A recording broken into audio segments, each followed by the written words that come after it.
Hello दोस्तों, GK solutions में आप सभी का स्वागत है। आज हम भौतिक विज्ञान के महत्वपूर्ण प्रश्न लेकर आए हैं, जो कि हमारा पार्ट 2 है। इससे पहले भी हम पार्ट अपलोड कर चुके हैं।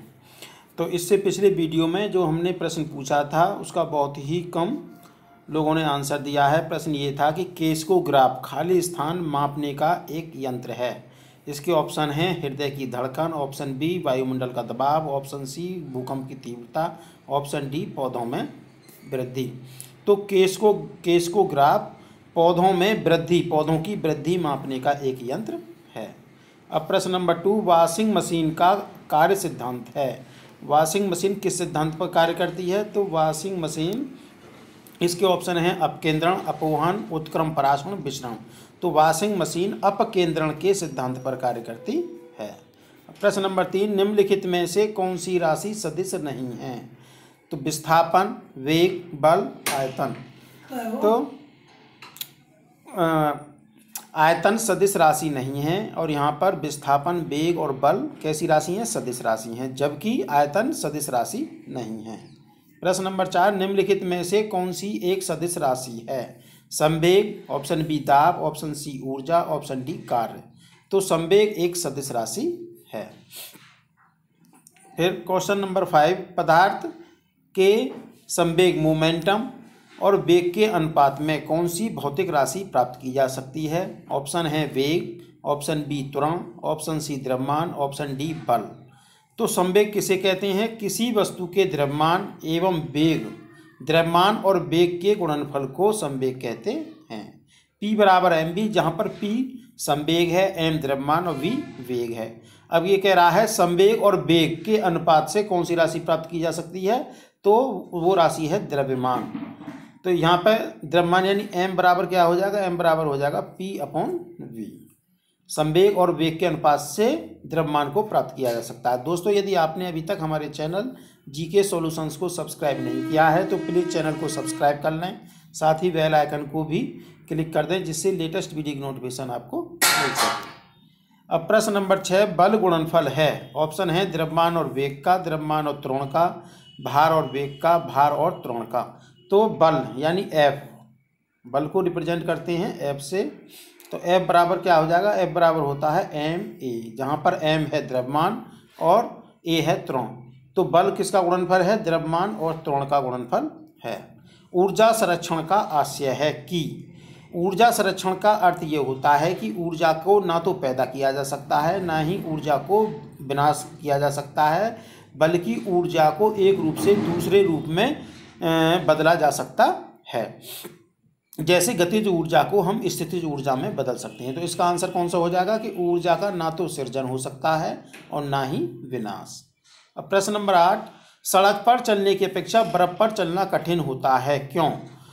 ऑप्शन ए, बर्फ सड़क से सख्त होती है, ऑप्शन बी सड़क बर्फ से सख्त होती है, ऑप्शन सी जब हम अपने पैर से धक्का देते हैं तो बर्फ प्रतिक्रिया नहीं करती, ऑप्शन डी बर्फ में सड़क की अपेक्षा घर्षण कम होता है। तो सड़क की अपेक्षा बर्फ पर चलना कठिन होता है, क्योंकि बर्फ में सड़क की अपेक्षा घर्षण बल कम होता है। प्रश्न नंबर 9, गुरुत्वाकर्षण का सिद्धांत किसने दिया था? चार्ल्स न्यूटन ने, चार्ल्स बेबेज ने, आइजैक न्यूटन ने, जॉन एडम्स ने। तो गुरुत्वाकर्षण का जो सिद्धांत था ये दिया था आइजैक न्यूटन ने। ऑप्शन सी इसका राइट आंसर है। प्रश्न नंबर 10, गुरुत्वाकर्षण के सार्वभौमिक नियम का प्रतिपादन किसने किया? ऑप्शन है Newton, option B Galileo, option C Copernicus, option D Einstein. तो गुरुत्वाकर्षण के सार्वभौमिक नियम का प्रतिपादन किया था न्यूटन ने। प्रश्न नंबर 11, जब कोई वस्तु ऊपर से गिराई जाती है तो उसका भार होता है, उसका भार शून्य होता है, अपरिवर्तित रहता है या परिवर्तनशील होता है? यदि ये सभी ऑप्शन गलत हैं। तो जब कोई वस्तु ऊपर से गिराई जाती है तो उसका भार परिवर्तनशील होता है। प्रश्न नंबर 12, अंतरिक्ष यात्री निर्वात में सीधे खड़े नहीं रह सकते, क्यों? क्योंकि वहाँ पर गुरुत्व नहीं होता, वायुमंडल में श्यानता बल बहुत तीव्र होता है, सी सौर वायु ऊपर की ओर बल लगाती है, ऑप्शन डी वायुमंडलीय दबाव बहुत कम होता है। तो अंतरिक्ष यात्री निर्वात, निर्वात यानी खाली स्थान में या खाली जगह पर जहाँ पर हवा नहीं है, वहाँ पर सीधे खड़े नहीं रह सकते, क्योंकि वहाँ पर गुरुत्व नहीं होता है। Option A. प्रश्न नंबर 13, अंतरिक्ष यान जो कि चक्कर लगा रहा है से एक सेब छोड़ा जाता है तो वह ऑप्शन ए पृथ्वी पर की ओर गिरेगा, कम गति से गतिमान होगा, अंतरिक्ष यान के साथ साथ उसी गति से गतिमान होगा, अधिक गति से गतिमान होगा। एक अंतरिक्ष यान जो कि चक्कर लगा रहा है, यदि उससे एक सेब छोड़ा जाता है तो वो सेब भी उसी अंतरिक्ष यान के साथ साथ वहाँ पर गति करता रहेगा, उसी के साथ साथ घूमता रहेगा। तो अंतरिक्ष यान के साथ साथ उसी गति से गतिमान होगा। ऑप्शन सी इसका राइट आंसर है। प्रश्न नंबर 14, बादलों के वायुमंडल में तैरने का कारण है। वायुमंडल में बादल किस कारण से तैरते हैं? उनका कम, क्या चीज़ कम होती है? ताप, वेग, दाब, घनत्व। तो बादलों के वायुमंडल में तैरने का कारण होता है उसका कम घनत्व। प्रश्न नंबर 15, किसी पिंड का भार ऑप्शन ए पृथ्वी तल पर सब जगह समान होता है, ध्रुवों पर सर्वाधिक होता है, ऑप्शन सी विषुवत रेखा पर अधिक होता है, ऑप्शन डी मैदानों की अपेक्षा पहाड़ों पर अधिक होता है। तो किसी पिंड का भार ध्रुवों पर सर्वाधिक होता है, ध्रुवों पर सर्वाधिक होता है।